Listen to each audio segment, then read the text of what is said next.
जहाँ सिलली गैल अपाम टिके न पीपील का कि खल गलला दे।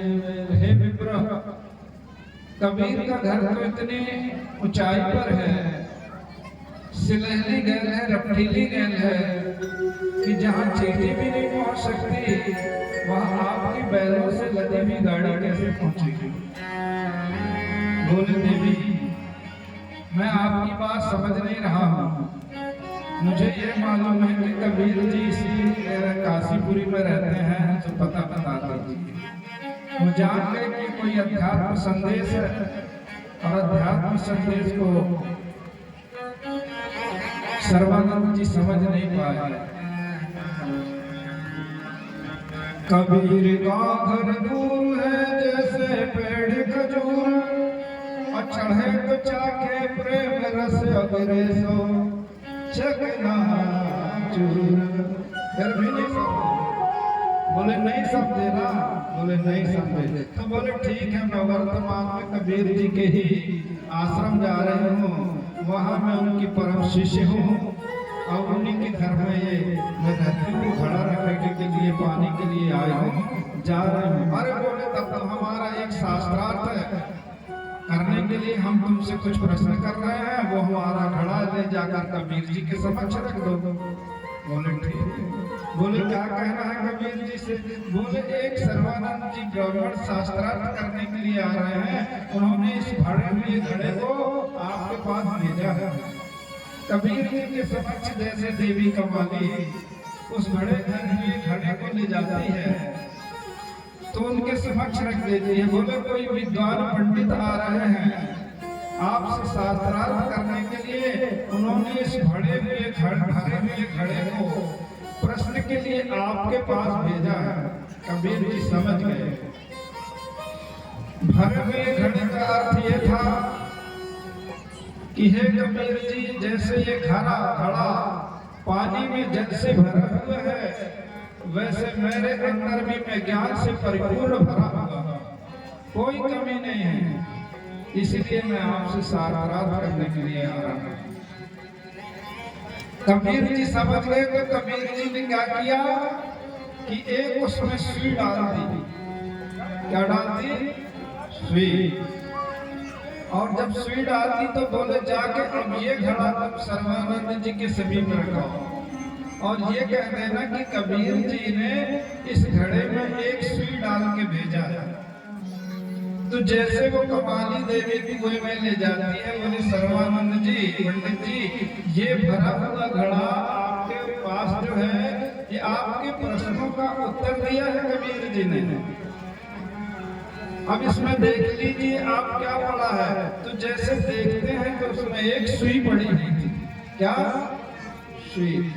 अब सुई का अर्थ तो समझ नहीं पाए सर्वानंद जी बाबा कि क्या होता है, परंतु कबीर ने सुई इसलिए डाली थी कि जैसे ज्ञान के ऊपर एक भी ब्रह्म ज्ञान होता है। क्या होता है?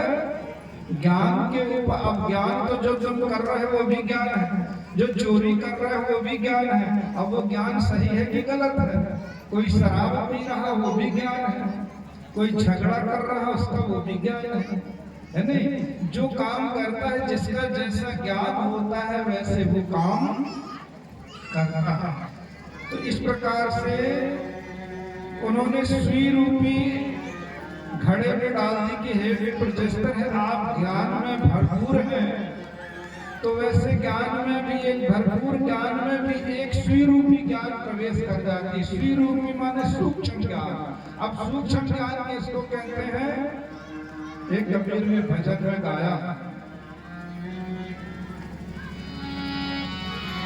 कि संतों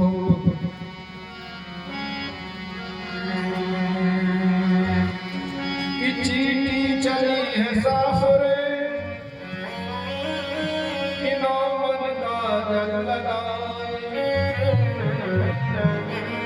हाथी मार बगल में लिया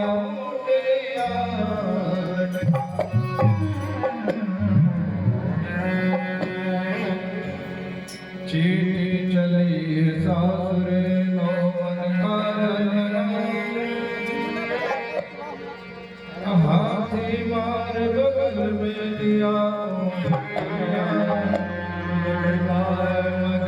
से जाओ चले मगन से।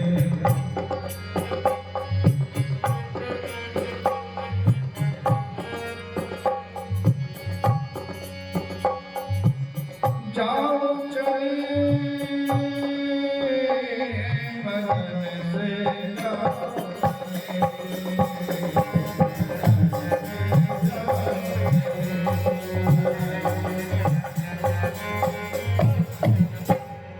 कहते हैं ब्रह्म ज्ञान जो होता है एक सूक्ष्म ज्ञान होता है, चींटी के समान होता है, चींटी के समान सूक्ष्म छोटा होता है, जिसे ब्रह्म ज्ञान कहते हैं, जिसे योग ध्यान कहते हैं। जब हम ब्रह्म ध्यान में विलीन होते हैं, ये आध्यात्मिक चीज है, सारे आम जनताओं की चीजें नहीं है। ये जब कबीर जी कभी कभी सत्संग में बड़े दरबार में बैठा करते थे, तब ये उलटवासियों को सुनाया करते थे।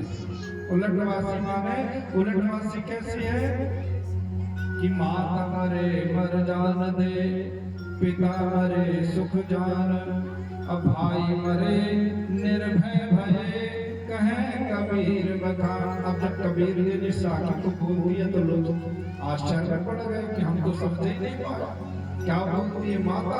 तो माता का अर्थ होता है ममता, ममता मरे तो मर जान दो, माता मरे मर जान दे। पिता पित पित क्रोध होता है, क्रोध भी मरे तो निकल जान दो। और भाई माने भय, भय भी निकले तो निकल जान दे, क्योंकि भय ही तो भवसागर है। जब तक भय है तो भवसागर में पड़े हो। तो भाई मरे निर्भय भय, कहे कबीर बखान। ये सारे विकारों को मर जाने दे शरीर के अंदर। और कबीर ने इन्हीं को तो मारा था, है नहीं? तो इनको निकल जाना। तो कहा सूक्ष्म दही चींटी चली सासुरे माने शब्द लोग। जब ध्यान योग में ध्यानी लोग बैठते हैं तो सूक्ष्म ज्ञान जो है ब्रह्म में विलीन हो जाते हैं। फिर चले सासुरे, सासुरे माने सतलोक धाम। नौ मन काजल, नौ इंद्रियां जो होती है, जो चंचल इंद्रियां होती हैं शरीर के अंदर, वो ये धीमी पड़ जाती है। नौ मन काजल लगाए, नौ इंद्रियों पर काला का भाव हो जाता है, यानी इनका बस नहीं चलता। और जब ये मर गए तो हे आत्मा, तुम परमात्मा के धाम जा सकती हो। चींटी चली सासुरे, नौ मन काजल लगाया। कबीर जी ने कहा कि पहले तो हम जन्मे, दूसरे बड़ा भाई, धूमधाम से बाबा जन्मे, तुम पीछे मोरी माई। तो बाबा माने ब्रह्म ज्ञान। ज्ञान के ऊपर भी एक ब्रह्म ज्ञान होता है, श्रुत रूप ज्ञान होता है, सूक्ष्म ज्ञान होता है, जो ध्यान योग का ज्ञान होता है। तो इसी अवस्था को कबीर जी ने सुई रूपी डाली थी घड़े में, कि सूक्ष्म ज्ञान ध्यान योग का ज्ञान, परमात्मा में विलीन हो जाने का ज्ञान अभी तुमको नहीं है, सिर्फ तुमको वेद पढ़ने का ही ज्ञान है। समझ नहीं पाया, बोले नहीं समझे तो चलो आश्रम चले। अब वो आश्रम चले गए।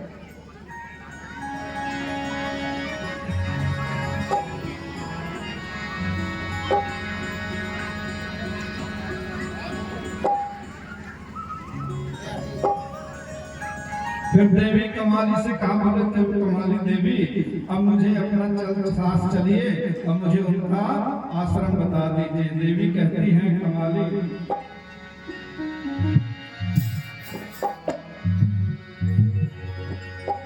साहब कहाँ हैं,